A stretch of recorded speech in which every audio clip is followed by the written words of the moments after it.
Today, I'm breaking down exactly how I created this trending podcast reel. Why always प्यार उसी से होता है जो already it's gone or it's probably it's a wrong time. Because that's when some change is necessary. मतलब कि अगर दो लोग वैसे ही मिल जाएं और उनमें कोई इशू ना हो तो कोई कहानी नहीं ना. There's nothing interesting. First, I add the podcast clip into my timeline. I've added the download link for this exact clip in the description below, so go grab it and follow along with me. Now, the first and most important thing we need to do is remove the background from the character. In Premiere Pro, you can do this using the Object Mask tool. Simply click on the character in the program monitor, and Premiere Pro will automatically detect and select them. Once selected, click the track forward and track backward buttons at the same time. This tracks the mask across the entire clip automatically. You can also do the background removal in After Effects, CapCut, or any online background removal website, whichever tool you're most comfortable with. The end result is the same, a clean character with a transparent background.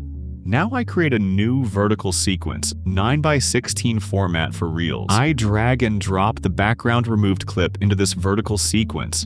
Then I add a white color matte into the timeline below the character layer. This gives us a clean white background to work on. I adjust the character's position and size until it looks good in the frame. Now let's set the color mood.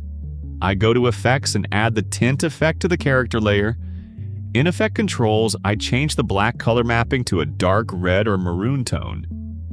This gives the character a warm, moody color tint that sets the vibe for the whole reel. Then I add the noise effect to the same character layer. I check the Use Color Noise option and increase the noise amount to around 10%. This adds a subtle grainy film texture to the character. Once both effects are set, I copy them and paste them onto all the other character layers throughout the reel. Once I'm happy with each character's placement in every scene, here's a technique that adds a lot of visual depth very quickly. I select all the character video layers and duplicate them. I take the bottom duplicate layers and increase the character size slightly. I'm making them a little bigger than the original. Then I offset their position slightly so they're not perfectly aligned with the top layer. Just a small shift. Then I reduce the opacity of these bottom layers to around 50% and add a VR blur of around 10%. I copy this blurry layer setup and apply it across all scenes throughout the reel. Now for the texture. I add a grunge texture image on top of everything. You can download this type of texture for free from the Texture Lab website. Just search for it and grab any grunge texture you like. I change the blending mode of the texture layer to color dodge and reduce the opacity until it blends naturally. Now I add an adjustment layer on top of everything, above even the texture layer. First, I add the Wonder Glow effect to the adjustment layer.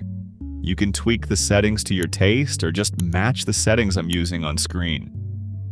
Wonder Glow creates a beautiful, soft light bloom around the character. Then, on the same adjustment layer, I add the Vignette effect. Instead of leaving the vignette color as black, I change it to a dark red that matches our maroon color theme.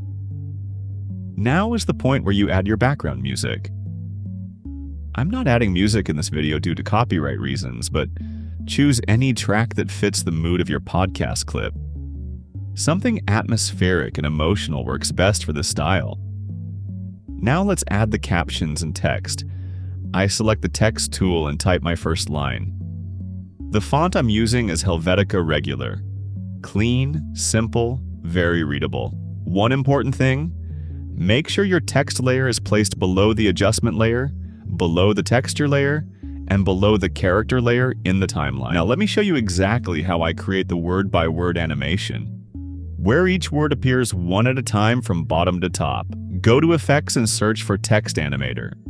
Drag and drop it onto your text layer at the very beginning of the layer. Now follow these steps exactly in this order. First, in the preset dropdown, choose Fade In. Then choose Push Position. So in the position settings, increase the position value upward. Then go to Advanced Controls. Set the Based On option to Word. Set line bias to 100 and word bias to 8. Now play it back. Each word rises up one by one from the bottom. For the second text line, I copy the first text layer and type the new text. The first word of this line is the highlighted most important word, so I simply change the font of just that first word from Helvetica Regular to Helvetica Bold. Same font family, but bold creates a clear visual difference. Heavier, more prominent, immediately standing out from the regular weight words around it. Then I copy the Text Animator effect from the first text layer and paste it onto this new layer. I do this for every text line throughout the entire video. Copy the layer, change the words, paste the Text Animator, and highlight any keyword by switching it to bold. By the end, the full timeline is built up with all the captions animated and ready. For step-by-step tutorials on text animation and caption reel editing, please watch our previous tutorial. Go check that out. And that's the complete breakdown. If you have any suggestions or any reel you'd like me to recreate, just comment. Thanks for watching. I'll see you in the next one. मिल जाएं और उनमें कोई issue ना हो तो कोई कहानी नहीं ना, there's nothing interesting.